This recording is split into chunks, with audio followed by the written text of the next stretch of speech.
po mapagpalang umaga po sa ating lahat, mga kapatid. Good morning po. Tayo po magpapasimula na sa ating worship service this morning.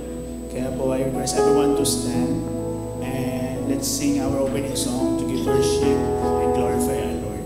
Let's sing, Here I Am, the worship.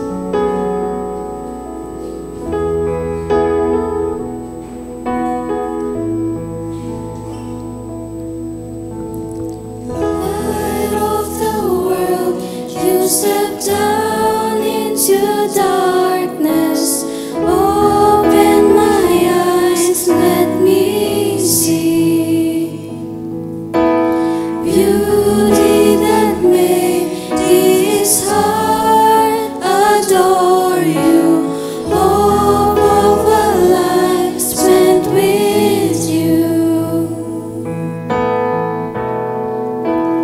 Here I am to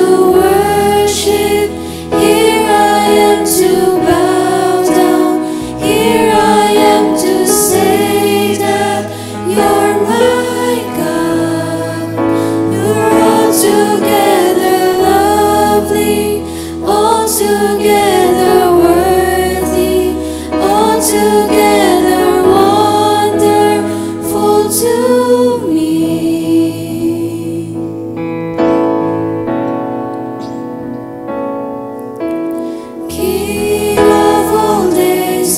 So highly exalted, glorious in heaven above.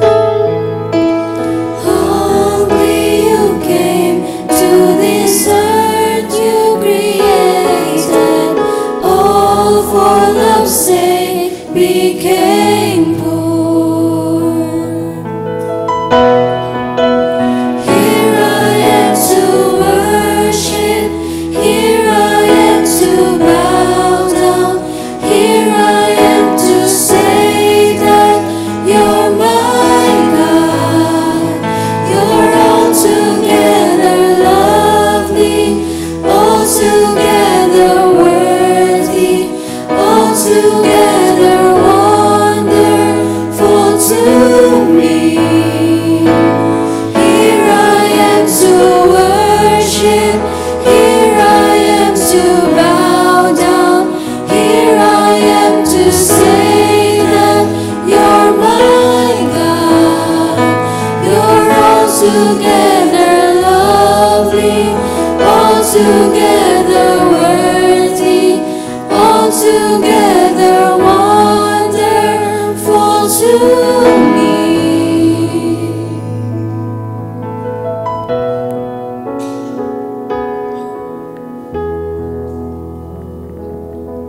Maganda at mapagpalang umaga po sa inyong lahat mga kapatid.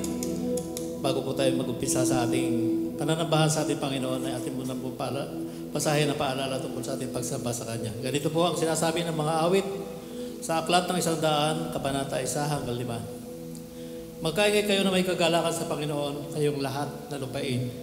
Magsilapit, maglingkod kayo sa Kanya na maglingkod kayo sa Kanya na may kasayan sa Panginoon. Magsilapit kayo sa Kanyang harapan na may awitan. Alamin ninyo na ang Panginoon ay siyang Diyos, siyang lumalang sa atin na tayo Kanya. Tayo Kanyang bayan at mga tupa ng Kanyang pasturan. Magsipasok kayo sa Kanyang mga pintuang daan na may pagpasalamat at sa Kanyang looban na may pagpupuri. Magpasalamat kayo sa Kanya at purihin ninyo ang Kanyang pangalan. Sapagkat ang Panginoon ay mabuti, ang Kanyang kagandahang loob ay magpakailanman at ang Kanyang pagtatapat ay sa lahat ng salit-saling lahi. Pagpalain po tayo ng Panginoon sa pagkabasa at pagkarinig na Kanya mga banal na salita. Tayo po'y manalangin. O Ama naming Diyos na lubhang makapangyarihan sa lahat, Panginoon, sa umagang po ito ay muli kaming dumadalangin at lubos na nagpapasalamat sa inyo dahil muli binigyan niyo kami ng buhay at lakas. Binigyan niyo kami ng magandang pagkakataon na ito upang magsama-sama at magtipon, Panginoon, sa iyong banal na tahanang ito upang kami magpuri at manambahan sa iyong pangalan. Panginoon, maraming salamat sa inyong pag-iingat at gabay na bawat isa sa amin Maraming salamat sa patuloy na pagpapala na ibinubuhos sa aming buhay. At sa umagang ito, dinadalangin namin, Panginoon, na samahan niyo kami sa aming pananambahan para sa iyong pangalan. Samahan niyo kami sa aming mga pag-aawitan. Samahan niyo kami sa aming pakikinig ng iyong salita. Samahan niyo kami, Panginoon, sa aming mga panalangin upang, Panginoon, maibigay namin ang mataas na papuri para sa iyong pangalan. Samahan niyo kami sa gawain ito. At dinadalangin din namin, Panginoon, ang mga kapatid namin na patungo pa lang sa iyong banal na tahanan. Na ingatan niyo at gabayan niyo at naway makasama namin sila sa pagpupuri sa iyong pangalan. Lord, samahan niyo kami hanggang sa aming pagtatapos ng aming gawain para sa iyo. Naway maibigay namin, Panginoon, ang taas na papuri para sa iyo at kayo lamang ang tanging pagpurihan at pasalamatan sa aming buhay na ito. Maraming salamat, Panginoon. Ito po ang aming samot dalangin sa tanging pangalan ni Jesus na aming mananakop at tagapagligtas. Amen.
So po mapagpalang umaga po ulit sa ating lahat, mga kapatid. Good morning po! Good morning po! And palakpakan nga po muna natin ang ating Panginoon. Hallelujah! The Lord is good once again to all of us, mga kapatid, for this is a great day to really give thanks sa ating Panginoon. Apart from being here sa kanyang bahay-sambahan, alam ko po, in the past days ay maraming goodness ang binigay sa atin ng ating Panginoon. Tama po ba? Amen po? Amen. Dahil araw-araw po, I believe that small or big, there are big, good blessings na binibigay yung ating Panginoon. But this time, mga kapatid, this day, we will learn something that we usually experience. No? We struggle and sin. Kung makikita niyo po yung program natin, yun po yung nakaaralan natin mamaya. But this time, sana po as we give thanks to our Lord God, as we sing these songs of praises para papurihan siya, ay maalala natin kung gaano tayo ka-blessed to be saved by our Lord Jesus. And so that we can give our best worship, so that we can give the best thanksgiving para sa ating Panginoon. Kaya po ba natin yun? Amen po ba? And this time, we will all be free to give glory sa ating Panginoon. We can sing and dance. Kaya po tayo po lahat ay tumayo. And let's declare this all throughout our lives, that we are all free because of our Lord Jesus. Let's sing all the songs and praises to give glory and praise sa ating pong Panginoon. Chains are broken, words you've spoken. It is finished on the cross. Now we're living in your freedom. Jesus, you have set me free.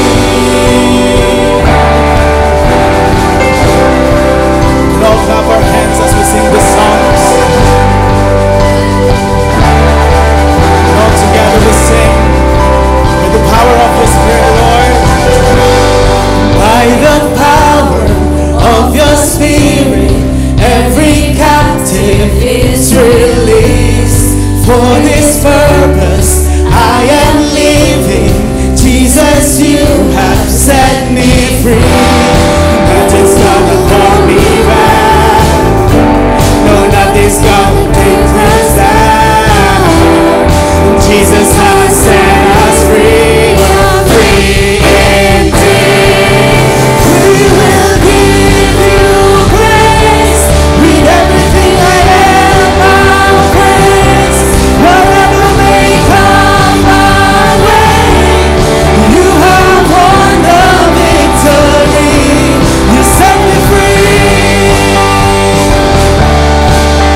set me free. Nothing's gonna hold me back. No, nothing's gonna keep us down. Jesus has set me free. I'm free indeed. I will give you praise. With everything I am, I'll praise. Whatever may come my way, you have won the victory. I will give you praise. With everything I am, I'll praise. Whatever may come my way, you have won the victory. You set me free. So clap our hands. All declare that we are free because of the victory of Jesus that He has done for all of us, mga kapatid. We all say this loud, we are free. We are free. We are free. And we have the victory. And we are free. We are free. And we have the victory. We are free. We are free. And we have the victory. We are free. We are free. And we have the victory.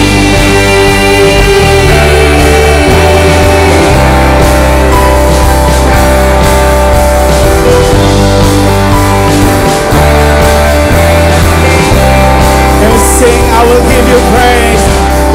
Give you praise. With everything I am, I'll praise. Whatever may come my way, you have won the victory. I will give you praise. With everything I am, I'll praise. Whatever may come my way, you have won the victory. You set me free.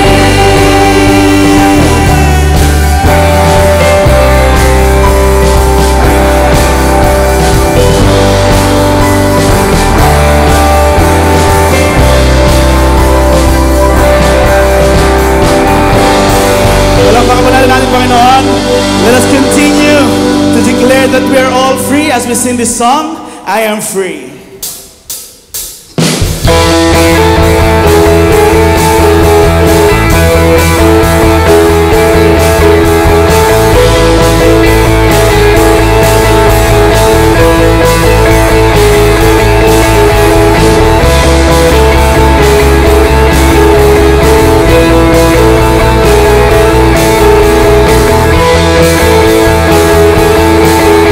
Together, children, the Bible says,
Who the Son sets free is free indeed.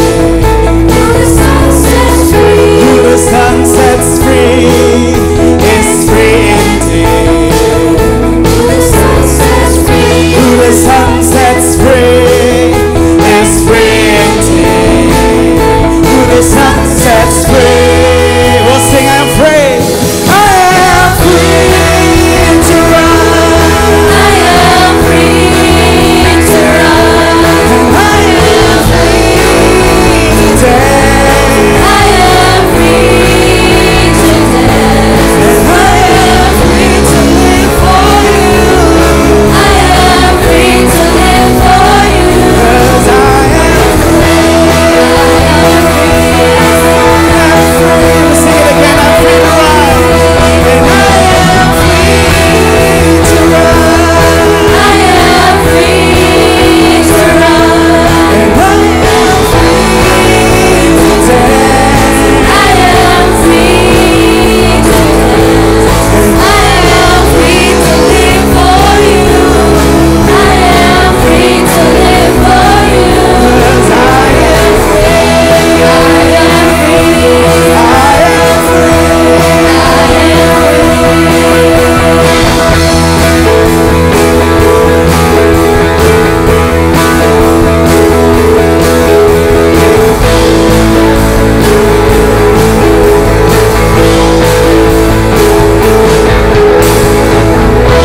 Yes, Lord. We are free because of you. Palakpakan po natin. Isa pang malakas na palakpak para sa ating Panginoon. Hallelujah. Napakasarap pong umawit sa ating Panginoon, knowing that we are all free, no, because of Him. And gaya po ng mga awitin natin kanina, all things are possible because of the love of our Lord Jesus Christ to us. And only to Him, because of Him, kung bakit lahat ng mga bagay na ito ay nagagawa at nakakaya natin i-overcome, mga kapatid. Despite all the struggles that we have, despite all the sin that we have to overcome, ay nariyan yung ating Panginoon who already paid all for this, who already made it para po sa ating lahat. And that's the reason why we have to live out. No? We have to be transformed. As we have accepted Jesus Christ as our Lord and Savior, we should live a transformed life. A transformed life na wala na yung mga bagay that we worry, na pinoproblema natin, yung mga kasalanan natin, all are surrendered to our Lord. That's the life that we should live out, mga kapatid. Not just outside, but even our hearts and mind should be transformed and should be seen to us dahil sa ating Panginoon. Because He has won for us and He made the victory para sa atin pong lahat. Kaya as we sing this song, let's all remember the promise of our Lord na tayo ay hindi niya iiwan, hindi pababayaan, that everlasting He should be seen and He should be the light of our lives, and we should trust in Him with all our hearts, souls, and mind. Kaya as we sing this song, mga kapatid, for our hearts, give it all to the Lord. Ano man po yung dinadala natin, surrender it to God. Give all the best, the thanksgiving, para papurihan ng ating nag-iisa pong Panginoon. Let's sing from the inside out to give glory and honor to our Lord Jesus Christ.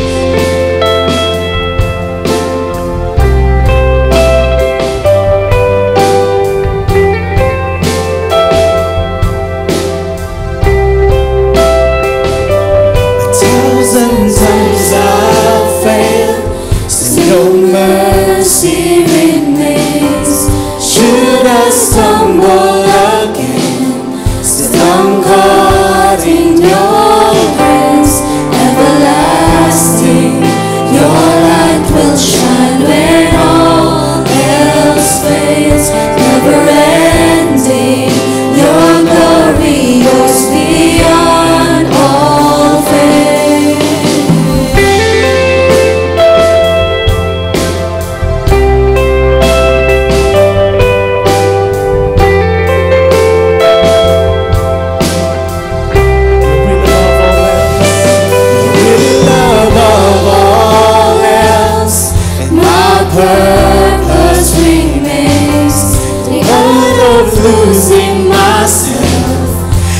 in bringing you praise everlasting.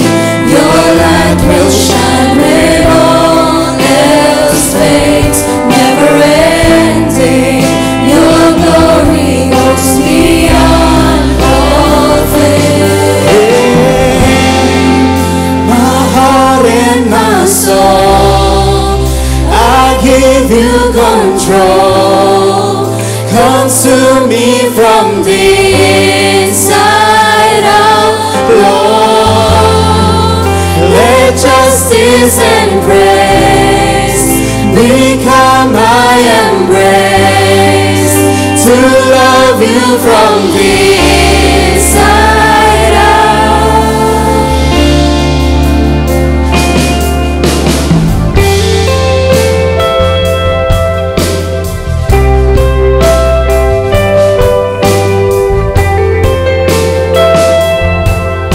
We'll sing it again. Your will above all else. Your will above all else, and my purpose remains. The art of losing myself in bringing you grace everlasting. Your light will shine when all else fades. It's never ending. Your glory goes beyond all things. My heart and my soul, I give you control. Consume me from the inside out, Lord. Let justice and praise become my embrace, to love you from the inside out. Everlasting, your light will shine when all else fades, never ending. Your glory goes beyond all fame, and the cry of my heart is to bring you praise from the inside out. Lord, my soul cries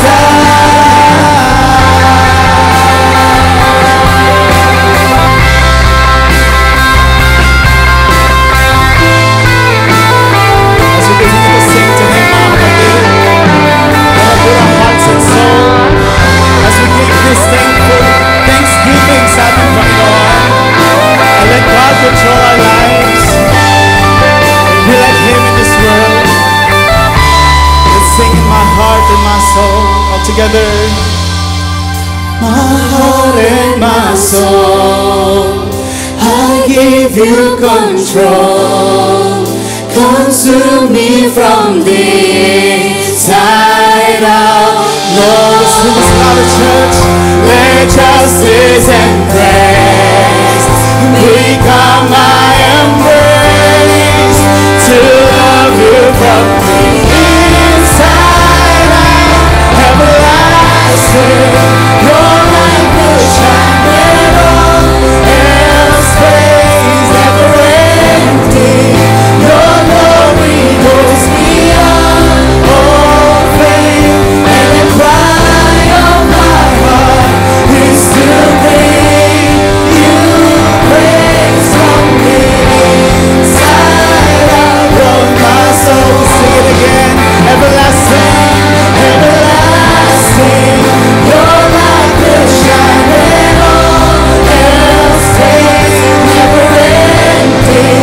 Your glory goes beyond all fame, and the cry of my heart is to bring you praise from the inside out. Lord, my soul, rise up from the inside out. Lord, my soul, rise up from the inside out. Lord, my soul, rise up. Let's all pray. Heavenly Father, maraming salamat po for this new life, new day that you have given to us, O Lord. We thank you for the love that saved us, Lord God, that overcome everything para sa aming lahat, Panginoon, for the struggles, the problems, any circumstances, Panginoon, and even the sins that we had. Thank you for saving us, O Lord. And we offer you all these songs because we declare in our life that we're all free because of your love, Lord God. Maraming salamat po dahil hindi sa inyo, wala kami dito, hindi kami umaawit, hindi kami masaya. And we do not believe in you, but because of you, O Lord, we are here trusting you and giving all our hearts to give you glory and honor. Muli po, mahal namin kayo, aming Panginoon. It's all we pray and praise in the mighty name of our Lord Jesus Christ, our Savior. Amen and amen. Palakpakan po natin na malakas.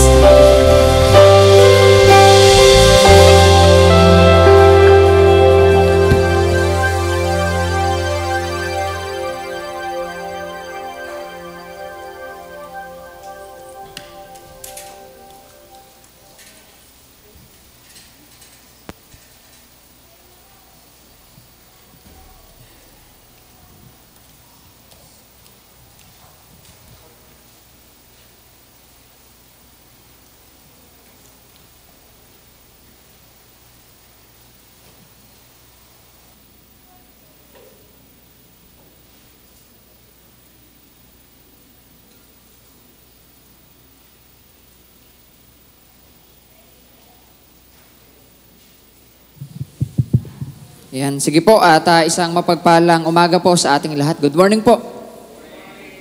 At muli po, pwede po ba natin bigyan po ng isang malakas po na palakpakang Panginoon? At tayo po ay nandirito para po muli po ay mapakinggan po yung mensahe po ng ating Panginoon. And it is an opportunity para muli po ay mapakinggan po yung paalala po sa atin ng Panginoon. And we are continuing to topic about po sa righteousness. Okay, and marami na po tayong pinag-usapan, pinag-aralan regarding po sa Book of Romans. At actually, pag mini-message po natin siya every Sunday, ay pwede nyo po siya ulit basahin sa mga tahanan po ninyo para mabasa nyo po ulit. At pwede po kayo mag-take note o take notes para po sa mga takeaways po natin sa mga lesson po natin.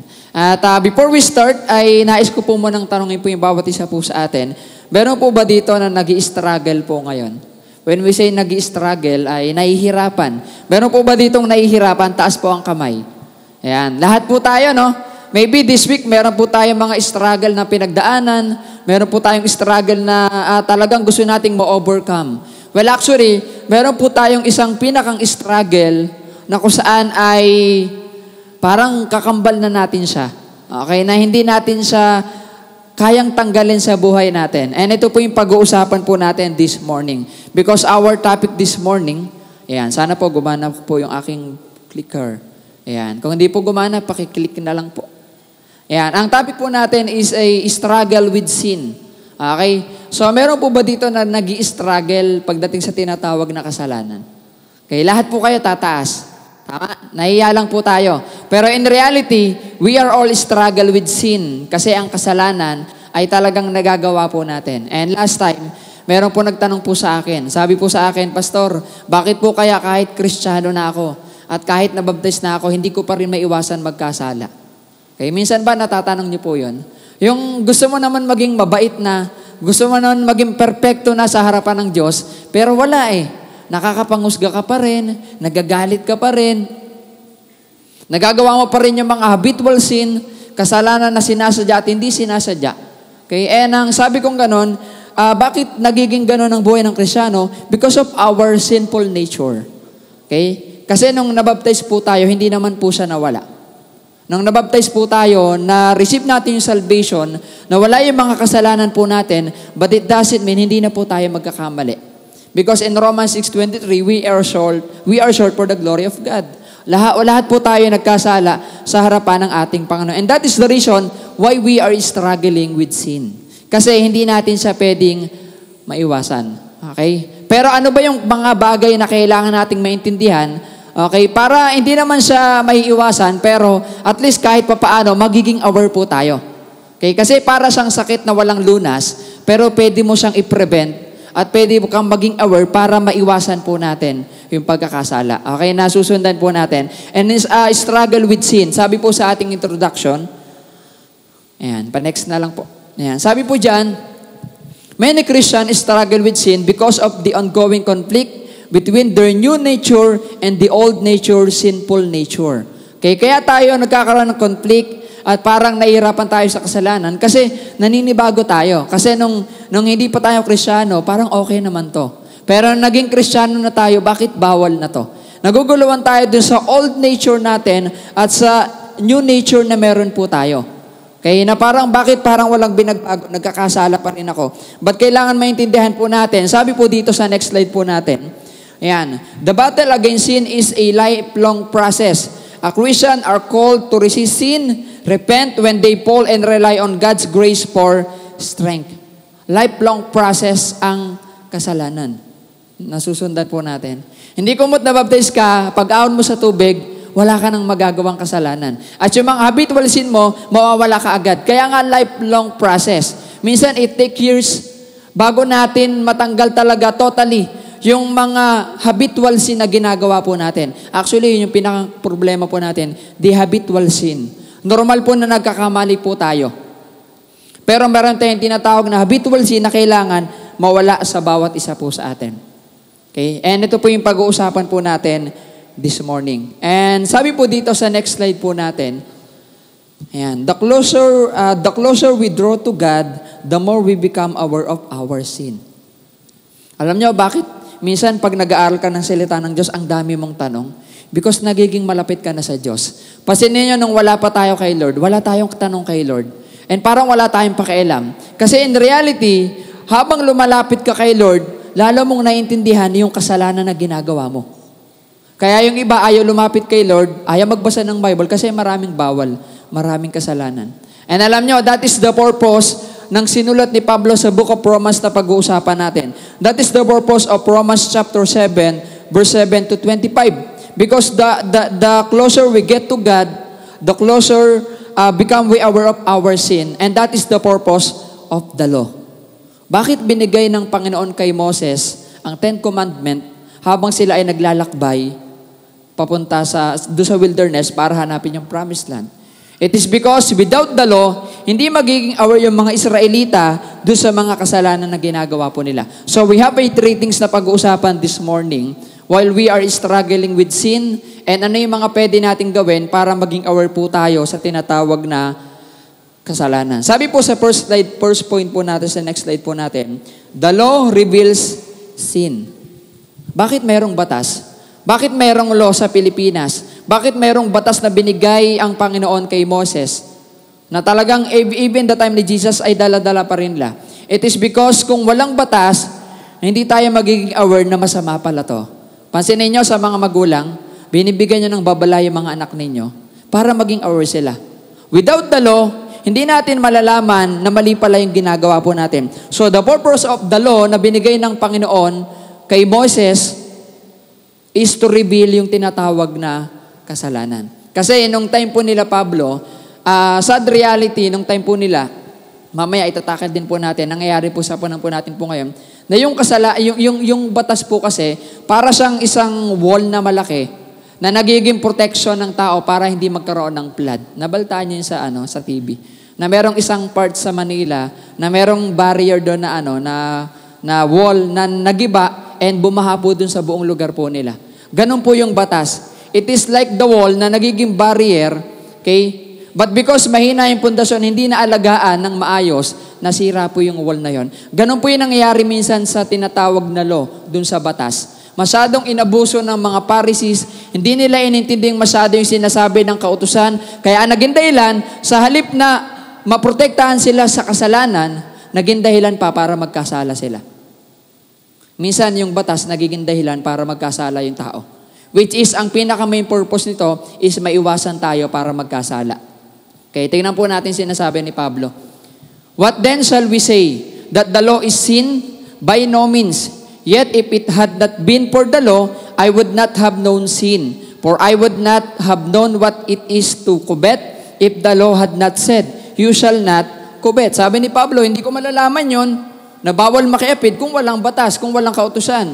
But sin, seizing an opportunity through the commandment, produced in me all kinds of covetousness. For apart from the law, sin lies dead. Sabi po dito sa next po natin, yan. I was once alive apart from the law, but when the commandment came, sin came alive and I died. Okay? The very commandment that promised life proved to be death for me, for sin seizing an opportunity through the commandment deceived me and through it killed me. Okay? 12. So the law is holy and the commandment is holy and righteous and good. Next po natin, verse 13. Did that which is good, then bring death to me. By no means. It was sin producing death in me through what is good, in order that sin might be shown to be sin, and through the commandment might become sinful beyond measure. Isa lang po yung sinasabi ni Pablo po dito. Yung kasalanan, yung batas, hindi po siya kasalanan. Okay? Kasi nung time po nila, parang ang nagiging dahilan po dito, dahil po sa batas, nagkakaroon sila ng kasalanan. Okay? But gustong i-clarify dito ni Pablo na kung hindi dahil sa batas na binigay ng Diyos, hindi natin maiiwasan yung tinatawag na pagkakasala. Kaya nga sabi nga po dito, sa next slide po natin. Yan, paki-next slide na lang po. Sabi po dito, the law isn't the problem, sin is. Okay? Hindi problema yung batas. Okay? Ang nagiging problema natin, yung tinatawag natin na kasalanan. Okay? And sad to say, may mga pagkakataon, itong law ay nagagamit para magkasala yung tao. Kaya sabi po dito ni Pablo, sa next slide po natin, the law itself is neither sinful nor responsible for sin. Kasi nung time po nila, ginagamit siya ng mga Hudyo, kaya na parang akala nila tama, pero in reality, nagkakasala po sila dahil sa tinatawag na kasalanan. Okay? Dahil sa tinatawag na batas. Imaginein po natin, bakit po nangyayari na ang batas, ang law ay nagiging kasalanan? Okay? Kung baga hindi siya nagiging kasalanan, but nagiging cause kung bakit misa nagkakasala yung mga tao. And tinetake advantage yung law na yon, yung batas na yon. Because the Jews, they take advantage the law. Na parang sa sobrang tingin nila na ang batas ay to make them righteous, and hindi nila realize na ang batas is para maintindihan nila na sila ay nagkasala. Feeling nila hindi na sila nagkakamali doon sa ginagawa po nila. In our country, kahit na lang sa ibang lugar po natin, ewan ko po kung naririnig niyo po yung mga latest na mga balita po ngayon, na ang mga gumagawa ng krimen ay pabata na po ng pabata. Nababaltaan niyo po yan? Nabaltaan niyo po yung 13 years old na lalaki, pinatay niya po yung 9 years old na babae. Okay? Pinatay niya yung babae. Then yung latest lang na balita, yung 18 years old na lalaki, binaril niya yung kasintahan niya na babae dun sa classroom, na critical, and then yung lalaki nagbaril din po sa kanyang sarili. Okay? And then nung pinanood ko po yung case nung sa lalaki na 13 years old na nirape niya kasi yung babae na 9 years old. And the cause is kasi gusto niya daw gawin yung pinapanood niya dun sa babae, yung napapanood niya sa internet. Okay? And ang nag-file lang parang case yung mga magulang niya na baka pwedeng ikulong. Pero ang sabing ganon, bababasura lang yung case na yun kasi under the law, walang kasalanan yung minor. Okay? Hindi siya magkukumit ng murder. Okay? Hindi ko sinisisi yung bata, no? But ang point is, minsan nagiging katwiran ng mga tao na ayon sa batas. Hindi ka pwedeng makulong. Kaya okay lang yan, gawin mo lang yan. Okay? Nasusundan po natin. Ganun yung nangyayari minsan. Yung batas na dapat magpoprotekta sa tao ay nagiging sanhi ng pagkakasala ng tao. Which is nangyari din ng time po nila. Na dapat ay napapangalagaan tayo ng batas, pero dahil po nauabuso natin ito, nagkakasala po tayo. The law is holy. Ang kautusan ng Diyos ay banal. Pero nagiging hudyat siya ng kasalanan kapag hindi natin na-realize at hindi natin nalalaman yung katotohanan na sinasabi ng ating Panginoon. Kaya nga sabi po dito sa next slide po natin, the law being holy reveals our hopelessness by showing that we fall short of His righteousness. Ang batas, banal po yan. Kaya nga di po ba walang nakakataas sa batas eh. Okay? Wala. Kasi we are all under the law. And yung batas na yan ay banal, lalo na kung yan ay galing sa Panginoon. And ang purpose po ng batas na yan is para ma-reveal po sa atin that we are hopeless. And we are showing that we are fall short of His righteousness. na kailangan maintindihan po natin na kaya pala nagbigay ang Diyos ng kautusan, and even in the New Testament, nagbigay ang Diyos ng kautusan, hindi ito para pahirapan po tayo. Hindi para i-take advantage na magkasala po tayo, kundi para maintindihan po natin na mas lalo tayong maging bababa sa harapan ng Diyos. Mas lalo tayong lumapit dun sa ating Panginoon. And makita po natin yung righteousness na tinuturo po sa atin ng ating Panginoon. Kaya pansinin po natin, yung mga simpleng kautusan lang, dun pa tayo nagkakasala eh. Papansin po natin, kapag sinabing bawal umihi dito, doon iihi. Ang pangi-pangi doon sa lugar na yon. Kasi doon nag-iihian yung mga tao. Pag sinabing bawal magtapon ng basura, tignan nyo ang daming basura. Nasusundan po natin. Minsan kung saan may batas, doon tayo lalo nagkakasala. Kasi hindi natin naiintindihan yung pinakang dahilan o yung pinakang purpose ng law. The purpose of the law is para ma-prevent yung pagkakasala po natin. But because meron tayong sinful nature, makulit tayo, kagaya ng mga Israelita. Tignan niyo yung Israelites. Umabot na sa point na nabigyan sila ng 10 Commandment kasi hindi nila mahanap yung promised land sa sobrang katigasan ng ulo po nila. Ganon din po tayo minsan. Kaya matitigas ang ulo natin, kaya minsan yung batas na dapat ginagawa po ng tama, ay hindi natin nagagawa po ng tama ayon sa kalooban ng ating Panginoon. So that's why nag-i-struggle po tayo sa tinatawag na kasalanan. Okay, maraming batas na sinasabi ang Diyos, maraming commandment si Jesus. In the New Testament na kailangan natin gawin para hindi tayo magkasala, pero hindi natin ginagawa po yun. Kasi mas nananig pa rin sa atin yung tinatawag na sinful nature o yung pagkakasala po natin. So God gave the law as a source of blessing for those who love and serve Him. Actually, yung law ng Panginoon, yung batas, it is a source of blessing. Blessing naman po talaga siya. Hindi siya yung parang tanikala na nakakasakal naman yung batas na yan. Ang daming bawal. Pero binigay ng Diyos ang batas sa mga Israelita, even in our time, para maramdaman natin yung blessing ng Panginoon. To those who love and to those who serve Him. Okay? Kung di mo susundin yung batas ng Panginoon, at yung law ng Panginoon, talaga mag-i-struggle ka. Pero kung susundin mo ng maayos, ayon sa kalooban ng Diyos ang batas, then hindi ka mag-i-struggle. Mararanasan mo yung blessing na nagmumula sa ating Panginoon. Kaya sana, yung mga law, yung batas po na sinasabi po sa atin ng Panginoon, yung mga utos na sa Biblia na tinuturo sa atin ng Diyos, huwag nating isipin, ang hirap naman gawin ito. Ang daming bawal. Bawal na ako mag-vices. Bawal na ako magmura. Bawal na ako magsugal. Talagang bawal yun kasi kasalanan yun. Pero minsan yung mga batas na sinasabi ng Panginoon, binebreak natin minsan. Nagiging tayo, lawbreaker tayo minsan di ba? Kaya minsan yung kasalanan, nagiging dahilan din, nagagamit din ni Satan para magkasala po tayo. Which is dapat na poprotektahan po tayo. Okay, so nasusundan po natin, yung batas ng law, binigay niya sa atin to protect yung Christianity. Okay, kaya lang, because of our sinful nature, at dahil minsan talagang ayaw natin sumunod sa kalooban ng Diyos, nagkakasala pa rin po tayo. So ang pinaka-importante po dito mga kapatid is we need to obey God. Sundin po natin yung kalooban ng Panginoon. And yung batas na yon, gawin po natin ng tama. Kaya nga sa batas, we need integrity and honesty. Kailangan po yung bagay na yun. So bilang mga Kristiyano, sumunod po tayo sa pinag-uutos po sa atin ng ating Panginoon. Ano man po yung mga law, mga batas, kasi sa Pilipinas meron po tayong batas. And minsan, nagkakaroon nga po ako ng realization, ng reflection, na sabi ko, meron bang dapat baguhin sa batas ng Pilipinas o yung mga tao yung dapat magbago? O dapat baguhin? Parang gano'n, no? Pagka gusto mong maki-issue sa mga ganyan. Pero, syempre, because we are topic about is God's law, yung salita ng Panginoon, we are focused on that.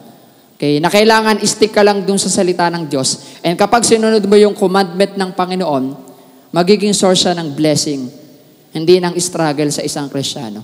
So, simple lang yan. Kaya minsan nag-i-struggle ang isang Kristiyano kasi baka mamaya, hindi mo talaga sinusunod yung kalooban ng Panginoon sa buhay mo. Yung mga habitual sin na gusto nang patanggal sa iyo ng Diyos, ayaw mong tanggalin sa buhay ng bawat isa po sa atin. Okay? So, pangalawa po natin, sabi po dito sa next slide po natin, ayan, the sinful nature of the flesh. Meron tayong tinatawag na the sinful nature of the flesh. Alam niyo yan, sabi ko nga po kanina, nung nabaptize po tayo, hindi naman natanggal yung sinful nature po natin. Andun pa rin yan.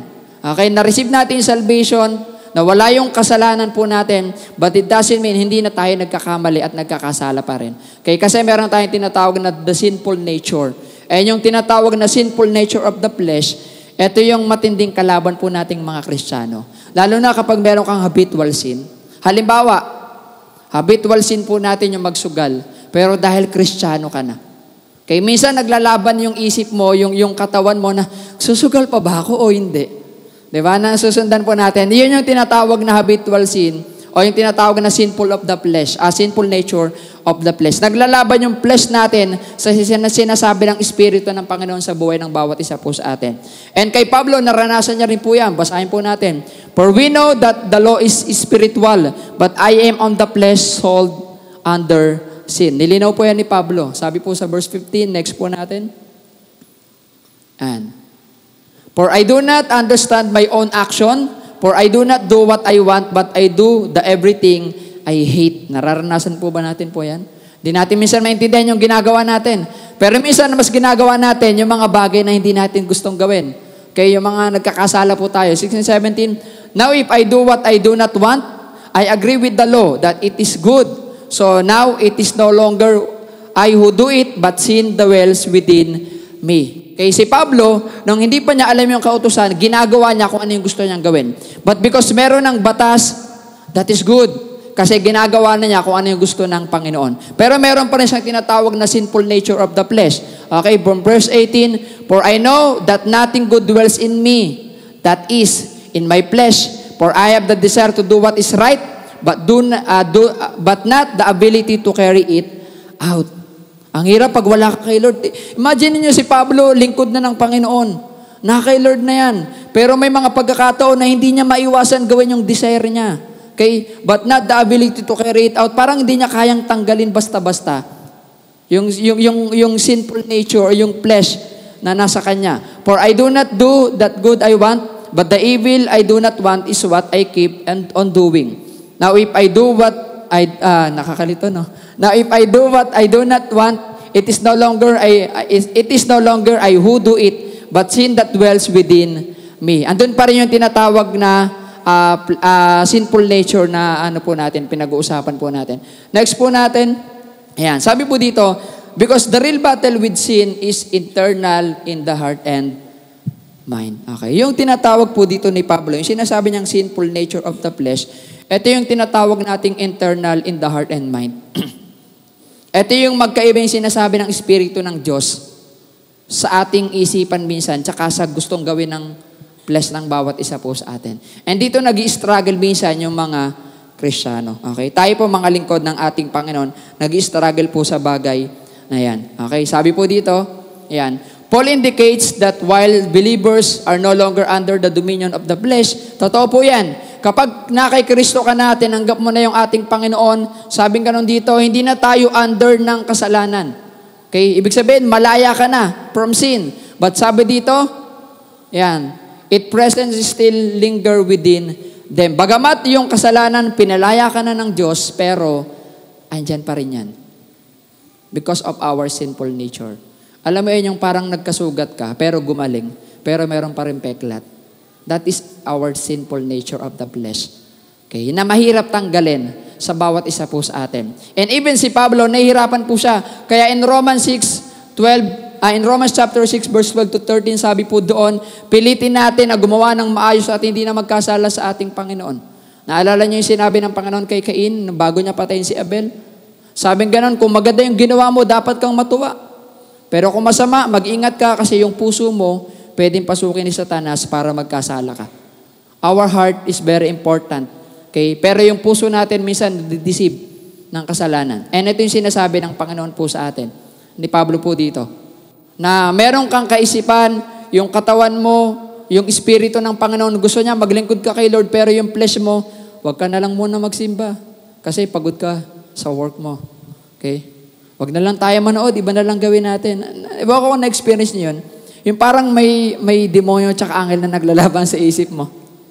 Yun yung mismo nararanasan ni Pablo dito. While he is abang naglilingkod siya doon sa ating Panginoon. Kasi andun pa rin yung tinatawag na sinful nature natin doon sa flesh ng bawat isa po sa atin. Okay? But sabi po dito, Ayan, next po natin. Ayan. Sin weakens our flesh, making us incapable of serving God or fulfilling His will. Okay? Yung flesh natin, talaga minsan pinapahinayan ng kasalanan po natin. Okay? Halimbawa, may mga tao, we want to serve God ng mahabang panahon, pero hindi natin inaalagaan yung sarili po natin. Nagbibisyo ka, I want to serve God, pero nagbibisyo ka. Diba? Parang alam niyo yun, yung kasalanan na yon, pinapahina niya yung physical body natin para mas makapaglingkod ka ng mahabang panahon dun sa ating Panginoon. Okay? Yung katawan natin physically na dapat magagamit natin para sa Panginoon. Okay? Minsan yung isip lang natin yung naglilingkod kay Lord eh. Minsan may mga ganun pong pagkakataon sa mga Kristiyano. Yung isip mo naglilingkod kay Lord, pero yung katawan mo ayaw. Okay? Kasi iba yung gustong gawin ng katawan mo. Kasi nananalo pa rin yung sinful nature natin. O yung ating nature of the flesh na kung saan gusto pa rin natin gawin yung mga habitual sin na ginagawa po natin. Which is kailangan, hindi na po mangyayari sa bawat Kristiyano. Sa bawat isa po sa atin. Kaya sabi po dito sa next slide po natin, a true believer continually recognizes and confesses sin. We have sinful nature na hindi tayo perfecto, nagkakamali po tayo. But ang pinakang point dito mga kapatid, because yung flesh po natin, pwede pa rin siya makagawa ng kasalanan po sa atin. Kailangan we recognize yung mga ginagawa po natin. We need to recognize yung mga bawat action po natin, okay ba itong ginagawa ko? Nakakalugod ba ito sa Panginoon? And if the time na nakagawa ka ng kasalanan kasi may temptation, sabi po dito, then let us confess our sin to God. Ang nagiging problema natin, kaya humihina tayo physically. Kasi yung kasalanan, mag-i-start yan dito sa mind po natin, sa heart po natin, hanggang sa, minsan, nai-stress po tayo, kagaya ni Elijah. Nade-depress po tayo hanggang sa physical body natin, humihina, and ayaw na natin makapaglingkod dun sa ating Panginoon. So, kailangan yung tinatawag natin na pag-confess at pag-recognize dun sa mga kasalanan na ginagawa po natin. So, kailangan everyday, mga kapatid, nare-recognize po natin, okay ba yung ginawa ko? Sino po dito yung ganun? Yung parang aware po tayo palagi. Yun yung conviction of the Holy Spirit eh. You are aware palagi. Okay ba yung ginawa ko? Nakasakit ba ako ng damdamin? Nakapang-judge ba ako? Hindi ba masama yung ginawa ko? Nagsugal ba ako? Hindi ba sugal yun? O kaya naman, hindi ba pag-iinom yung ginawa ko? So, konting tikim lang naman. And then, pag nakagawa ka na ng kasalanan, then let us confess our sin to God. I-confess agad natin sa harapan ng ating Panginoon. Ang nagiging problema po natin, okay lang yan. Tinanggap ko na naman si Lord eh. Alam na niya yon. Pero tayo mga Kristiyano, andun pa rin dapat yung ating pag-confess sa ating Panginoon kapag tayo ay nagkakasala.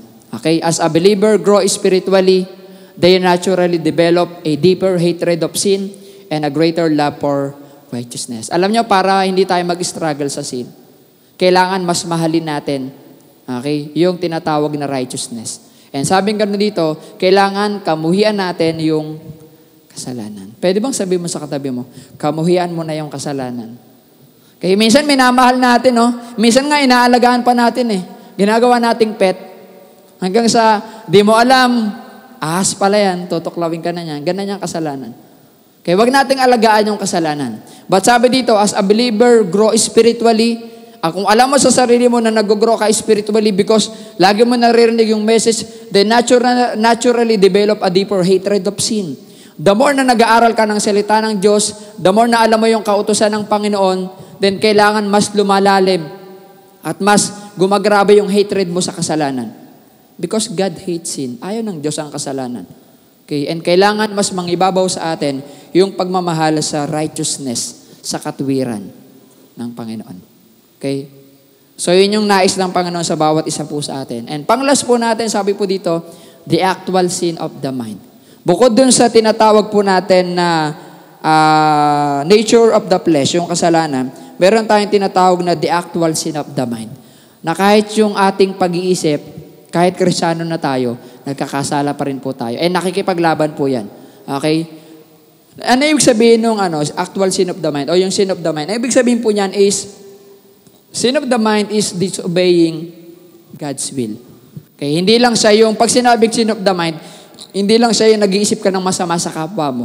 Na gusto mo siyang saktan, nanghusga ka ng kapwa mo. But ang pinakang sin of the mind na meron po tayo is when we are not obeying God's will. But we disobey God's will. God's will. Kapag hindi mo sinunod yung kalooban ng Diyos, nagkakasala po tayo. Basahin po natin yung mga last verse po natin. So I find it to be a law that when I want to do right, evil is lies close at hand. For I delight in the law of God in my inner being. Tignan nyo to, sinasabi po dito ni Pablo, no? Nung naintindihan niya po yung sinasabi ng kautusan na tama ito para maiwasan yung kasalanan, then lalo naman lumalapit yung kasalanan. Okay. Minsan, nung nag-doctor rin po kami nung last Sunday, may nagtanong sa akin, sabi gano'n ng isang kabataan, sabi niya, Pas, paano kapag yung kasalanan mismo yung malapit sa'yo? Sabi ko, di layuan mo yung kasalanan. Diba? Kasi diba sa kanta, tukso, layuan mo ako.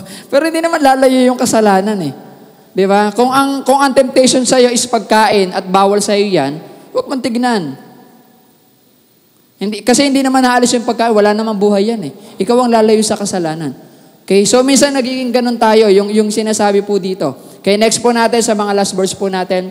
But I see in my members another law waging war against the law of my mind and making me captive to the law of sin that dwells in my members. 24, wretched man that I am, who will deliver me from this body of death. And last verse po natin, 25, sabi po dito, Thanks be to God through Jesus Christ our Lord. So then I myself serve the law of God with my mind, but with my flesh I serve the law of sin.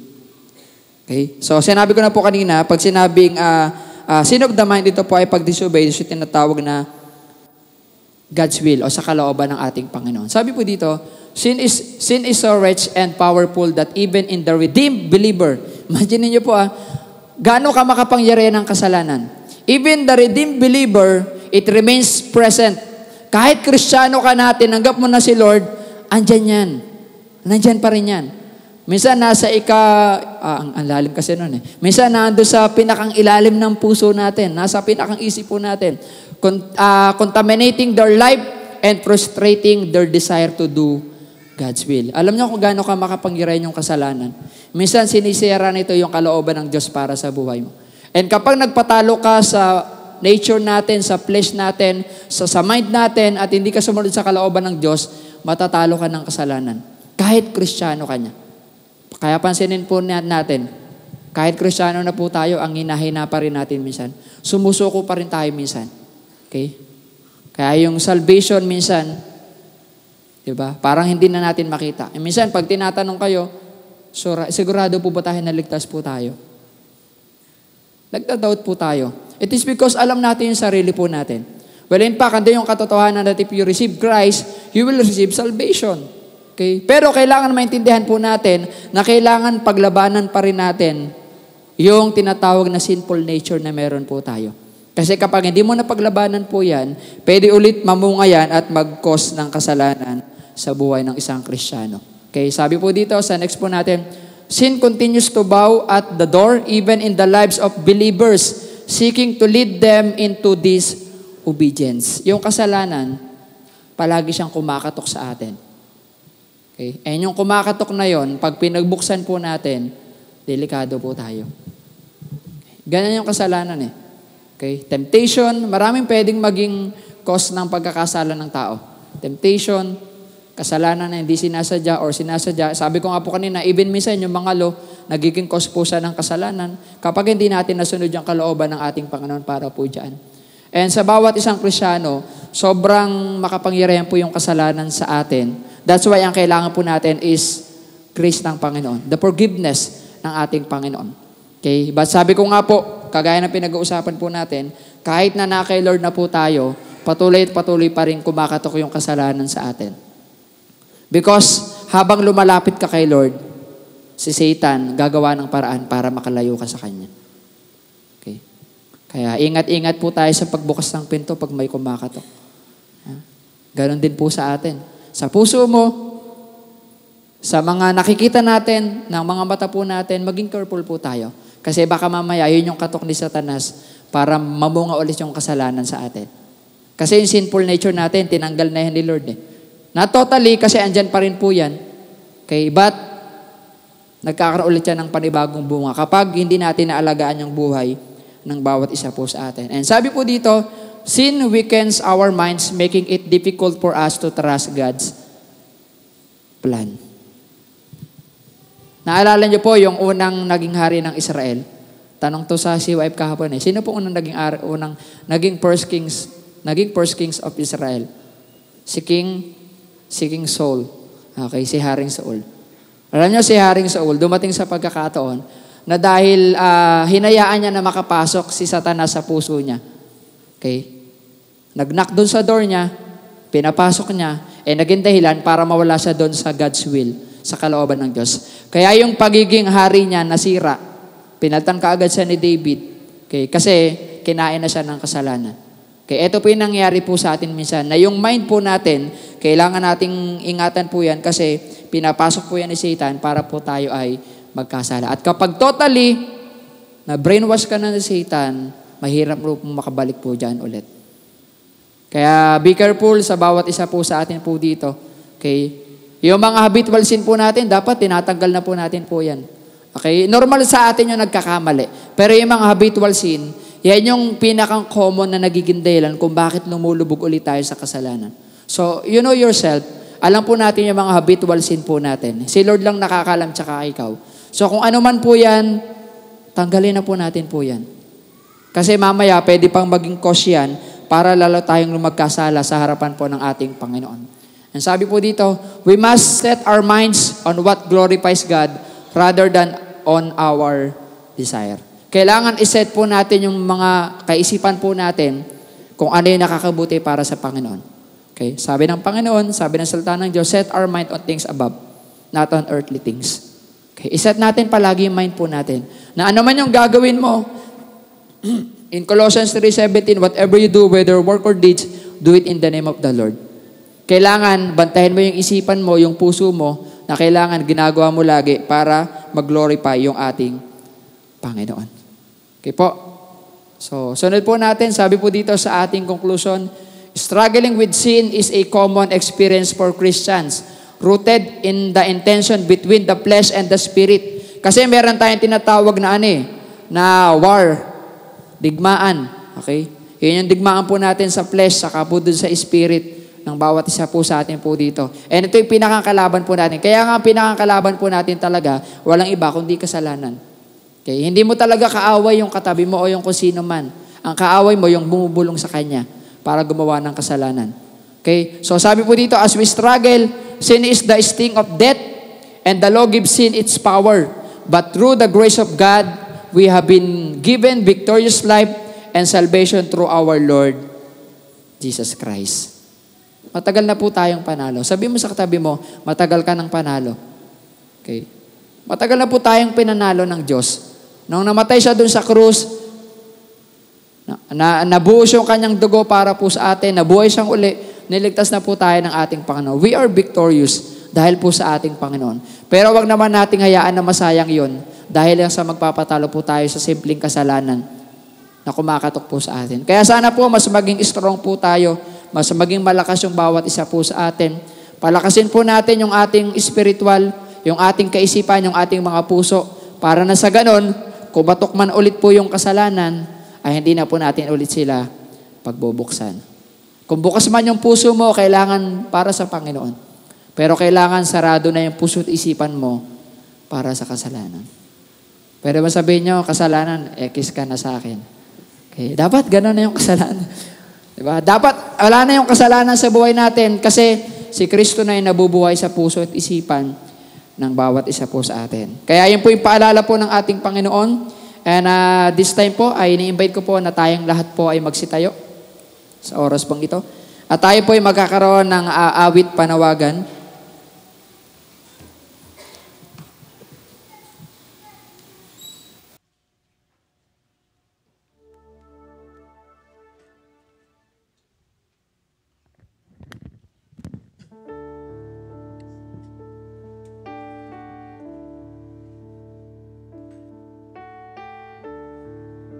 Po, and abang inaawit po natin yung ating invitation song, ito po ay para po sa mga kapatid po natin, may mga bisita po tayo na nandirito at lagi na po tayong umaattend, and until now ay hindi pa rin po natin tinatanggap yung ating Panginoon bilang sarili po natin tagapagligtas.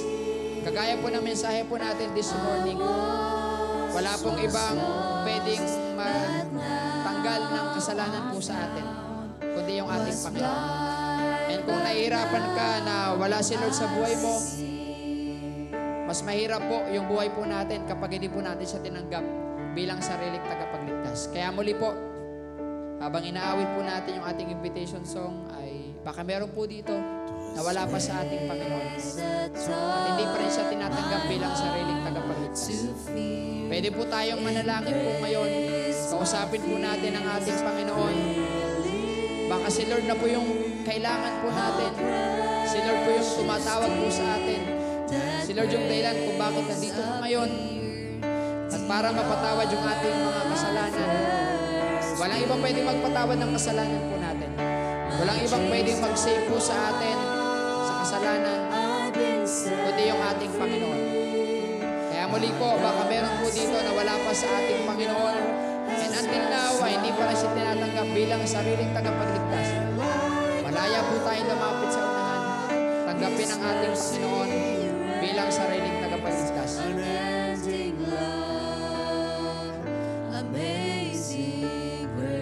Muli po, baka meron po dito na wala pa sa ating Panginoon. Pwede po natin kausapin ng Diyos. Manalangin po tayo sa Kanya. And this is the day of salvation. Wala pong ibang pwedeng maglinis ng kasalanan po natin. Wala ibang pwedeng magligtas po sa atin kundi yung ating Panginoon. Kaya tanggap din natin tinatanggap yung ating Panginoon bilang sariling tagapagligtas.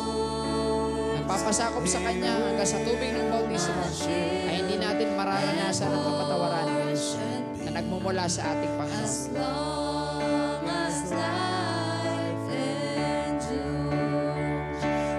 Muli po, for the last time, baka meron po dito na wala pa sa ating Panginoon at hindi pa rin siya tinatanggap bilang sariling tagapagligtas.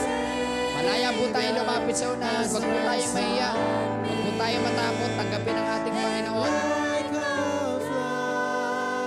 His mercy reigns, unending love, amazing grace. The last time, baka meron po dito na wala pa sa ating Panginoon. Malaya po tayo lumapit sa unahan. Tanggapin ang ating Panginoon bilang sariling tagapagligtas. Has ransomed me, and like a flood, His mercy reigns, unending love, amazing grace, unending love, amazing grace, unending love, amazing grace. Biscuit po, at this time po ay na-invite naman po natin sa dako ng unahan po yung mga ilang po nating kapatid na merong panalangin. Kung meron po kayong Thanksgiving prayer, ay pwede po kayong lumapit sa unahan. Pag-pray po natin. Sa mga may karamdaman po, ay pag-pray po natin sa Panginoon. Sa mga magta-travel, ay pag-pray po natin sa Panginoon. Sa mga nawalan po ng mahal po sa buhay, baka meron po dito, hingin po natin yung comfort galing sa Panginoon at tayo po'y manalangin po sa Kanya.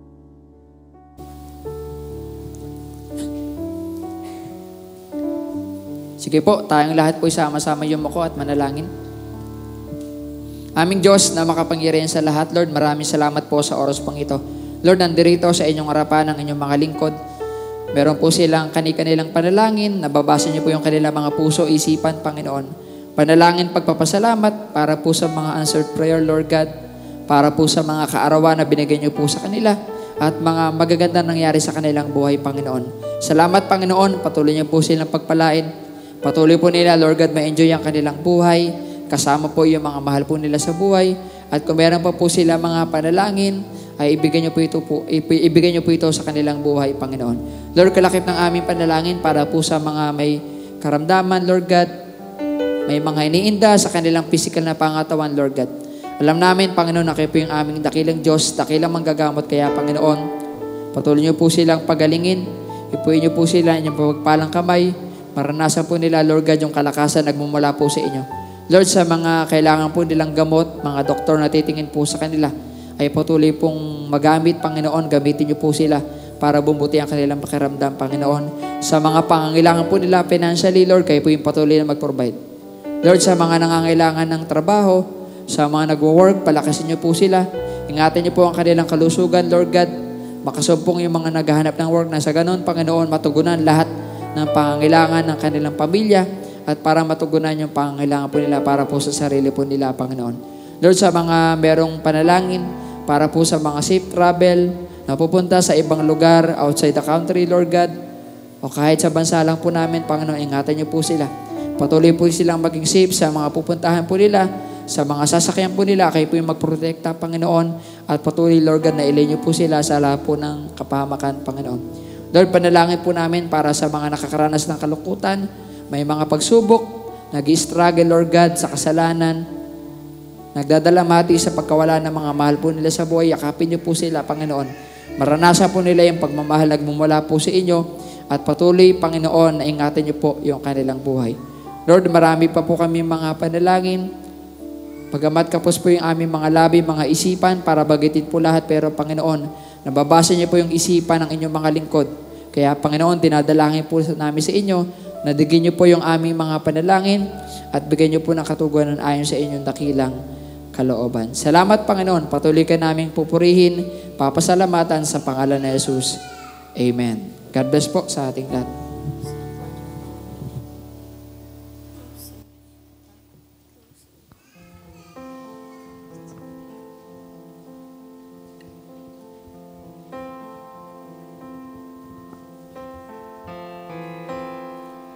Behold the Lamb who bears the sins away, slain for us.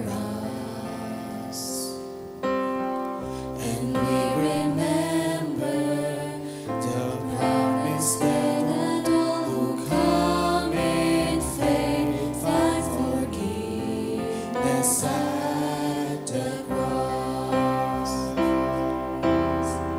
The body of our Savior Jesus Christ, torn for you. Eat and remember the ones that heal, the dead that brings us life, pay the price to make us one.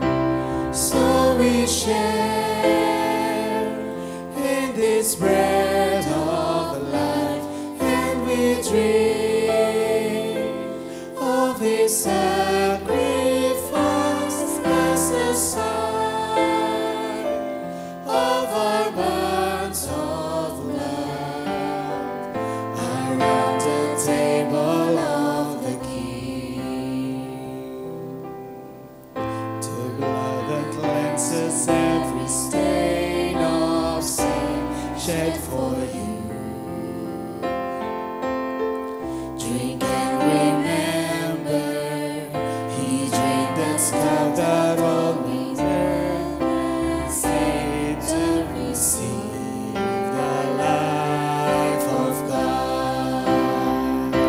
So we share in this bread of life, and we drink of His sacrifice as a sign of our bonds of grace around the table of the King. So we share in this bread of life, and we drink of His sacrifice as a sign of our bonds of grace around the table of the King.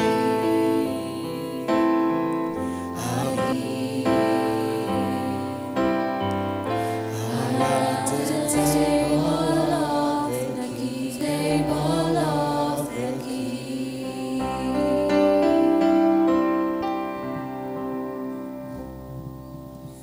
At sa ating pong muling pagganap sa banal na hapunan ng ating Panginoon, ay ating pong muling alalahanin ang dakilang pagmamahal ng ating Panginoon. Ay binigay po niya yung kanyang bugtong na anak na si Jesus.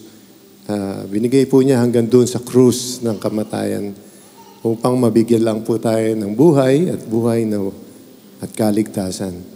Atin po munang pakinggan ang sinasabi sa 1 Corinthians 11:23, and it says, "For I received from the Lord what I also passed on to you.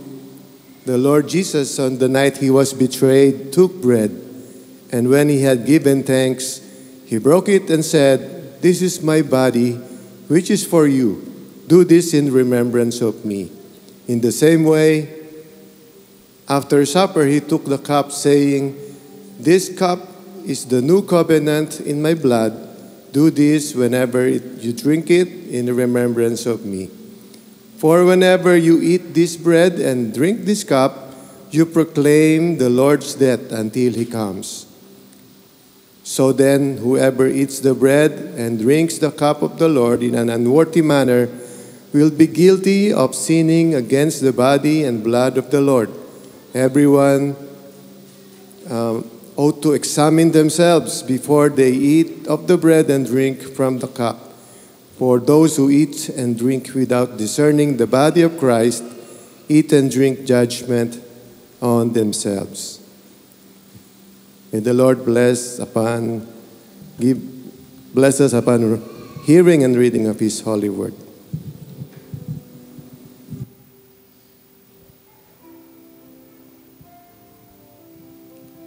Tayo po ay manalangin. O dakila naming Diyos, Ama namin na lubhang makapangyarihan sa lahat. Maraming salamat po, Ama, sa buhay, kalakasan, sa mga pagpapala at biyaya at sa aming pananampalataya at pananalig sa iyo, Panginoon. Sa umagang ito, muli ka naming pinaglilingkuran, dinadakila at sinasamba sa Espiritu at katotohanan. Narito po sa aming harapan ang sarong tinapay na aming tatanggapin upang alalahanin ang kadakilaan ng pag-ibig mo sa amin, Panginoon. Ang pagbibigay mo sa amin ng iyong bugtong at kaysa isang anak na Panginoon naming Jesucristo na nagbuwis ng kanyang buhay ng dahil sa aming mga kasalanan. Maraming salamat, Ama, sa pagkakataong ipinagkaloob mo sa amin, sa pagbibigay mo sa amin ng iyong bugtong na anak, upang magkaroon din kami ng pag-asa sa buhay na walang hanggan. Patuloy po kami dumadalangin na naway masyasat namin na aming mga sarili, maging karapat-dapat kami sa iyong banal na harapan sa umagang ito at sa pagtanggap ng sarong tinapay na ito. Panginoon, lagi mo pong ituro sa amin ang dapat naming mga gagawin. Ito mo po lagi na ang aming mga puso't isipan sa matuwid na bagay, sa paglilingkod sa iyo at higit sa lahat sa aming mga ginagawa at aming mga sinasalita, Panginoon. Ikaw ang maghahari sa amin, Panginoon. Gabayan mo kami at pangunahan lagi na sa aming mga buhay. Maging tapat kami sa iyo, Panginoon. Sa lahat ng oras ng aming buhay, Panginoon, ilayo mo kami sa mga kasama at kasalanan. Tuloy patawarin mo kami sa mga pagkakasalang nagagawa namin sa iyo at sa aming kapwa. Tulungan mo kami, Ama, dahil mahina kami sa aming mga sarili, Panginoon, na iwasan ang mga bagay na hindi dapat mangyari sa amin, Panginoon, upang kami maging kalugod-lugod sa iyong banal na harapan sa araw-araw, Panginoon. Turo mo sa amin, gabayan mo kami at pangunahan lagi na, Panginoon, upang maingatan namin ang kaligtasang pinagkaloob mo sa amin at pagpapatawad sa aming mga kasalanan. Ang lahat pong ito ay aming samot dalangin at lubos na ipinagpapasalamat sa iyo, Ama, sa tanging makapangyarihang pangalan ng Panginoon Jesucristo, ang aming Panginoong tagapagligtas at mananako. Amen.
At sa atin naman pong muling pagbigay at pagbabalik ng ating mga ikapo at mga handog sa ating Panginoon ay ating mong muling pakinggan ang sinasabi sa 2 Corinthians 9:6.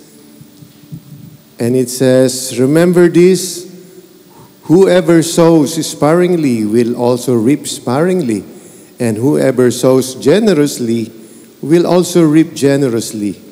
Each of you should give what you have decided in your heart to give, not reluctantly or under compulsion, for God loves a cheerful giver. And God is able to bless you abundantly, so that in all things, at all times, having all that you need, you will abound in every good work." At pagpalain nawa ng Panginoon at pagkabasa at pagkarinig ng kanyang banal na salita.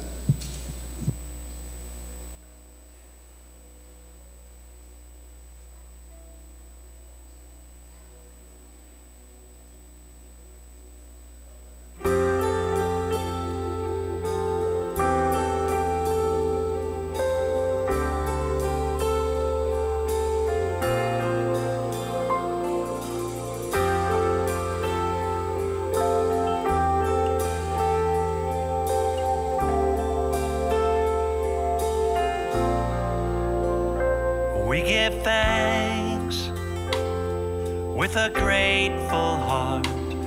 Give thanks to the Holy One.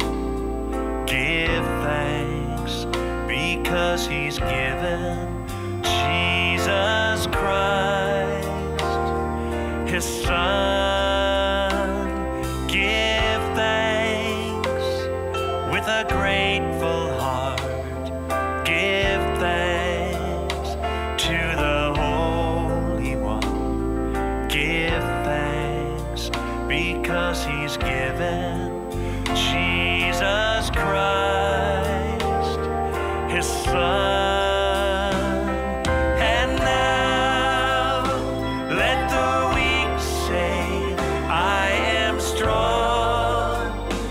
Let the poor say, "I am rich," because of what the Lord has done for us.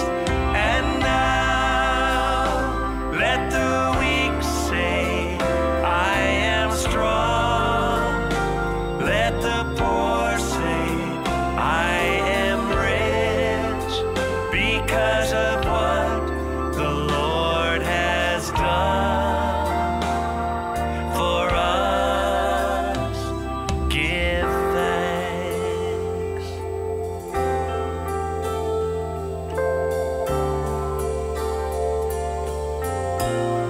Sing it. We give thanks with a grateful heart. Give thanks to the Holy One. Give thanks because He's given Jesus Christ, His Son, His Son. Give thanks. Tayo po ay manalangin. Dakilang Diyos na makapangyarihan sa lahat, maraming salamat po sa umagang ito.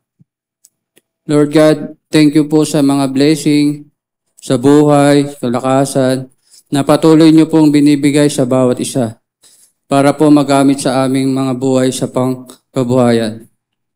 Lord God, nandito po sa inyong harapan ang tithes and offerings, naway basbasan ng inyong mapagpalang kamay para po magamit sa inyong banal na iglesia. Lord God, i-bless niyo rin po sana ang aming mga pangkabuhayan, mga trabaho, negosyo ng bawat kapatiran. Lord God, maraming salamat po. Pinupuri ka namin, pinapasalamatan sa dakilang pangalan ng iyong anak na si Jesus, aming Diyos at tagapagligtas. Amen.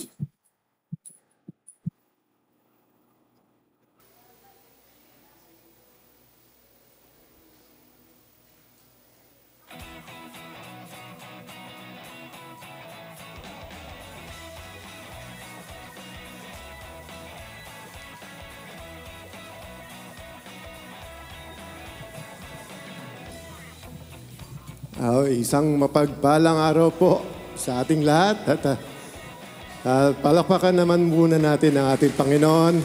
At andito tayong lahat, sama-sama muli, nagtitipon upang purihin at kanyang pangalan. Maraming salamat po sa nandito tayong lahat muli. No po?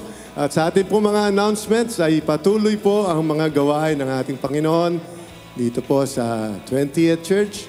At una po yung ating Sunday worship ay pinapaalala po natin. Nag-start po tayo ng 9 a.m. sa umaga at sa hapon naman po meron tayong 5:30 p.m. At kung talagang hindi tayo makarating at makapunta, ay meron po tayong live on Facebook. Pero mas maganda po kung makasama natin tayo dito. Sama-sama po tayo magpuri sa ating Panginoon every Sunday dito po sa Daco, 20th Church. Midweek service naman po every Wednesday at 7 p.m. At madami po tayo pag Wednesday. Maganda po yung sharing time.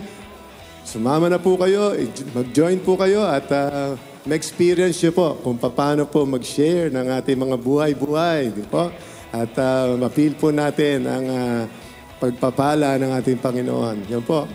Cell groups, ganun do, patuloy po rin po yung ating mga cell groups, East Tapinak, Gordon Heights, East and West Bakbak. Yung pong kung saan kayo malapit sa mga lugar na ito, makipag-alam lang po sa ating mga leaders, sa ating mga officers, sa ating mga pastors, para makapag-join din po kayo ng ating cell groups. At ganun din po yung ating weekly Bible study. Tuloy-tuloy po yan with Brother Dave and Brother Gardy. At makipag-alam lang po kung gusto nyo po at nais nyo magkaroon ng Bible study sa inyong tahanan, sa inyong lugar, makipag-alam lang po sa ating mga pastors, sa ating mga elders, upang ma-schedule po natin yan. At maganda po, patuloy po yung ating ministeryong ginagampanan para wala pong sayang. Araw-araw po, meron po tayong mga ginagawang mga gawain para sa ating Panginoon. Nightlight naman po, every Friday. Ito naman ay live at 7 p.m. So pagkatapos ng trabaho, buksan nyo lang po yung inyong mga cellphone, buksan nyo kung ano yung bubuksan nyo dyan, at makinig kayo ng ating mga Bible studies para, at nagli-lead po dyan si Brother Dave din at si Brother Gardy. At prayer breakfast at every last Saturday of the month, yan po yung nakaraang prayer breakfast natin. Dito po ginawa sa church. At dahil alam ko po maulan at yan, patuloy pa rin po. Andiyan dyan po. At mag-join po kayo, malapit na po yun. Ano ba ngayon? Hindi, matagal pa, no? Matagal pa. 2 weeks pa. At magkakaroon ulit tayo ng prayer breakfast. At Christian Youth Fellowship. Ito yung mga kabataan. Pagkabataan, malakas ang palakpak. Isang palakpak pa nga mga kabataan. Mahina pa din. Pero kahapon ang dami nila. Balita ko, umabot sila ng 78. Wow, grabe. Imagine nyo. Yan po yung mga kabataan. Kaya patuloy po nating suportahan yung ating mga kabataan. Sila po ang mga future leaders ng church. Kaya imagine nyo, 78 youth. Yan po yung mga kabataan na talagang hindi nyo alam pagdating ng araw, meron tayong iba-ibang profession, ng mga professionals na magli-lead ng church. Napakaganda. At magpapatuloy po ang paglago ng iglesia ng ating Panginoon sa pamamagitan po ng mga ating mga kabataan. So, supportahan po natin. Ganun din po ang YAMI Fellowship. At ang YAMI naman po, Young Adult Fellowship naman po yan. At every month, ano yan? Every Saturday, di ba? Last Saturday of the month? Once a month. Once a month. To be announced yung kanilang fellowship. Yan. Pero masarap daw pong sumama sa mga YAMI. Masarap lagi yung pagkain. Yan, sama po tayo sa YAMI. Okay. Next po natin, Dorcas Fellowship at Builders Fellowship. Laging kasama yung Builders at Dorcas kasi laging yung Dorcas, madami. At every third Saturday of the month, mga kababaihan, Dorcas, at kalalakihan naman po, Builders. Yung mga kalalakihan natin dyan, ini-invite natin. Sama tayo sa Builders Fellowship. Every third Saturday of the month. Next po natin, leadership training. At tuloy-tuloy po yan. At every second and last Sunday of the month. Mamaya ba meron tayo? Mamaya meron tayong leadership training at pinapangunahan po ni Brother Dave. Yung pong mga naka-attend dyan, pinapalala pong sandali po at mag-attend muna tayo ng ating leadership training course. Yan. Ito naman po yung ating mga SG, Silver Gray Fellowship every Friday. Ako, sipag po ng ating mga SG. Ayan. Makikita nyo na po kung sino yung mga member ng SG. Pag nakita nyo yung kanilang buhok, member po ng SG. Pero ako hindi pa po member.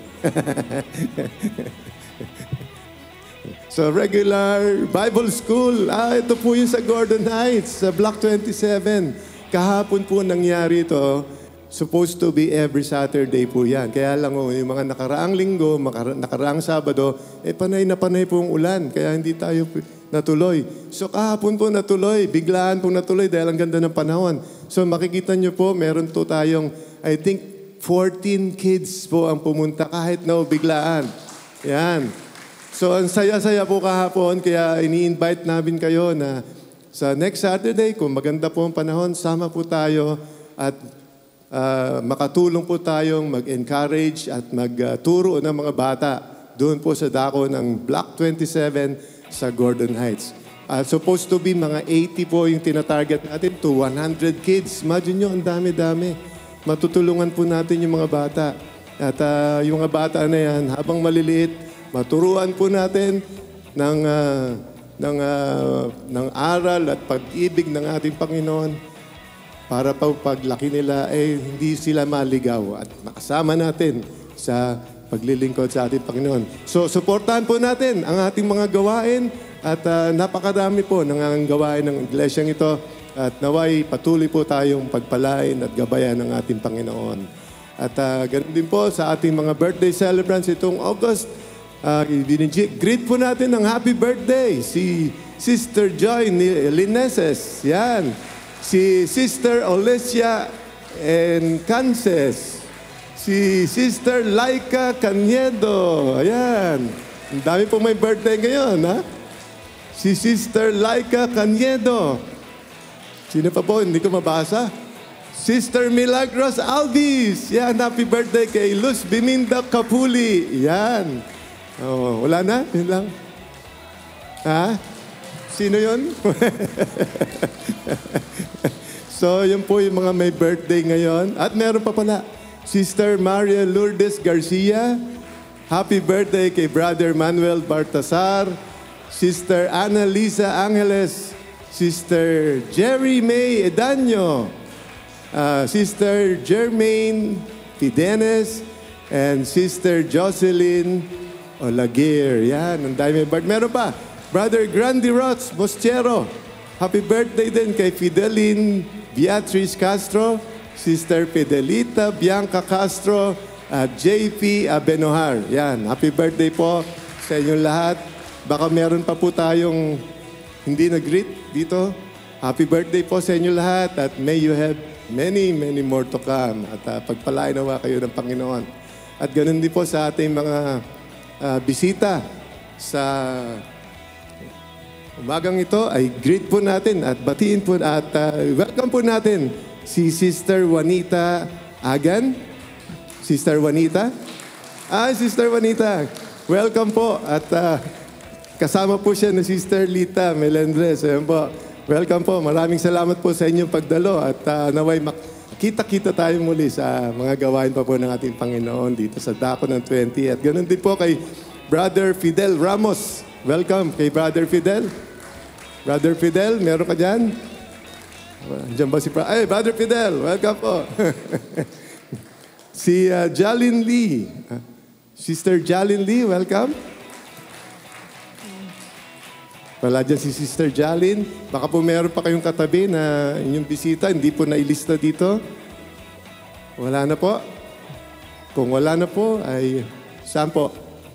Ayun, si Sister Jalin Lee. Welcome, Sister Jalin. Oh. Si Brother Fidel, hindi na po bisita. Matagal na po eh. So, welcome po ang lahat. At naway, at muli ay naway, magkita-kita tayo muli sa mga gawain pa po ng ating Panginoon dito po sa dako ng 20th Street Church of Christ. At maraming salamat po at tayo po ay magpatuloy sa ating pangwakas na gawain. Maraming salamat po.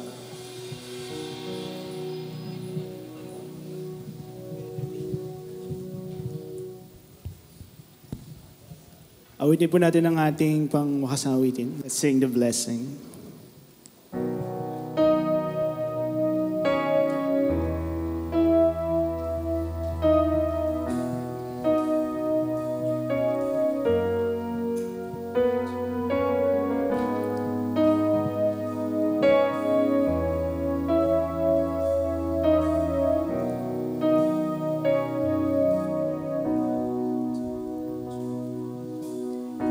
The Lord bless you and keep you. Make His face shine upon you and be gracious to you. The Lord turn His face toward you and give you peace. The Lord bless you and keep you. Make His face shine upon you and be gracious to you. The Lord turn His face toward you and give you peace.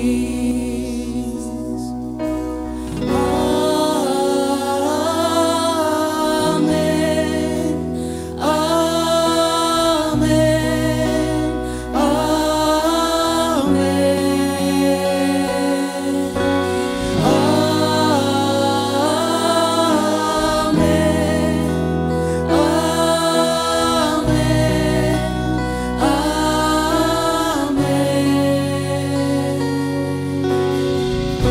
The Lord bless you and keep you. Make His face shine upon you and be gracious to you. The Lord turn His face toward you and give you peace.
Mga kapatid, sa ating pong pagtatabo sa ating pagsamba sa ating Panginoon sa umagang ito.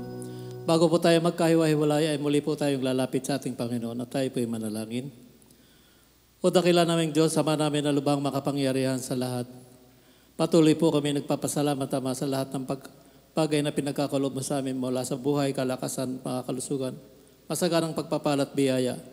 Patuloy kaming dumadalangin sa iyo at hindi kami nakakalimot sa iyo, Ama. Pasalamatan ka lagi sa araw-araw na aming mga buhay. Maghahari ka po sa amin, Panginoon, at kalooban mo masunod sa amin. Sa umagang ito, patuloy po kami nagpapasalamat sa mga banal mong salita ang aming narinig na ipinahayag ng iyong lingkod na nagpahayag nito, ang aming pastor, Panginoon. Sana po tulungan mo kami na matanim sa aming mga puso't isipan ng mga banal mong salitang ito upang lagi na maging gabay namin sa pamumuhay namin, Panginoon. Panginoon, patuloy pa rin po kami dumadalangin sa iyo na sana po patuloy mong ibalik sa mga kalusugan at kalakasan ng mga katawan ng aming mga kapatid na may mga karamdaman. Ikaw po lagi ang maghari sa kanila, Panginoon. At sana po makasama namin sila sa susunod pa mga araw na aming pananambahan sa iyong dakilang pangalan. Ganon din, Panginoon, sa mga nagdaraos ng kaarawan, bigyan po sila ng mga masagana pang taon sa kanilang buhay sa hinaharap at tulungan sila, Panginoon, sa kanilang mga buhay, sa kanilang kalusugan. Ang mga pagpapalagabay ay pagkakulob mo sa bawat isa sa kanila, Panginoon. Ganon din, Panginoon, sa aming mga pastor, aming mga lingkod mo na naglilingkod sa iyo sa iyong banal na iglesia, patuloy namin silang idinadalangin sa iyo, Panginoon, na lagi nabigyan sila ng lakas at kalusugan ng katawan at higit sa lahat. Patuloy sila makapaglingkod sa iyo at makaakay pa na marami pang kaluluwa sa iyong banal na harapan. Ganon din sa mga kapatiran namin, kababayan, kamag-anak, na nasa malalayong lugar, Panginoon, patuloy kaming dumadalangin sa iyo na sana pa huwag mo silang kalilimutan sa Panginoon sa kanilang kinaroroonan. Lagi na pagpapalagabay at pag-iingat at pagkalubon sa kanila at higit sa lahat ang matibay na pananalig at pananampalataya sa iyo. Dalangin ko rin po ang aking mga anak at aking apo na nagtatravel sa Europa, Panginoon. Patuloy kaming dumadalangin sa iyo na sana po patuloy mo silang gabayan at ingatan sa kanilang buhay, sa lahat ng kanilang pupuntahan, sa kanilang gagamiting mga sasakyan. Ganon din, Panginoon, sa lahat na may mga karamdaman, O Diyos, maghari ka po sa amin, Panginoon. Ibalik po sa amin lakas at kalusugan ng aming katawan. At higit sa lahat sa mga gawain namin ng iyong banal na iglesia, Panginoon, sa lugar na ito, Panginoon. Tulungan mo kami, bigyan mo kami ng mga wisdom at karunungan na mapagtagumpayan namin lahat ng balakin ng iyong banal na iglesia, lalo na sa ikapupuri na iyong dakilang pangalan, Panginoon. Sa bagang ito, sa aming pagtatapos at paghihiwalay, dalangin din namin, Panginoon, na gabayan mo tingatan ang mga anak mo na uuwi sa kanilang mga tahanan. Kami lahat, Panginoon, ay nananalig at nananampalataya sa iyo. Alam kong hindi mo kami pababayaan. Ang lahat-lahat sa aming buhay, sa iyo namin niya o Diyos. Sapagkat ikaw ang Diyos na dakila at makapangyarihan sa aming buhay. Ang lahat pong ito ay aking samot dalangin. Lubos na ipinagpapasalamat sa iyo, Ama. Sa tanging makapangyarihan, pangalan ng Panginoon Kristo, ang aming Panginoong tagapagligtas at mananakop. Amen. At ngayon po sa ating pansamantalang pagtatapos at paghihiwalay ay ating tanggapin ang dakilang pag-ibig ng Diyos sa masalangit, ang mga pagpapalagabay at pag-iingat ng ating Panginoon Kristo at ang walang hanggang pakikilakip ng banal na Espiritu ang sumatin, ngayon magpakailanman at magpasawalang hanggan. Amen.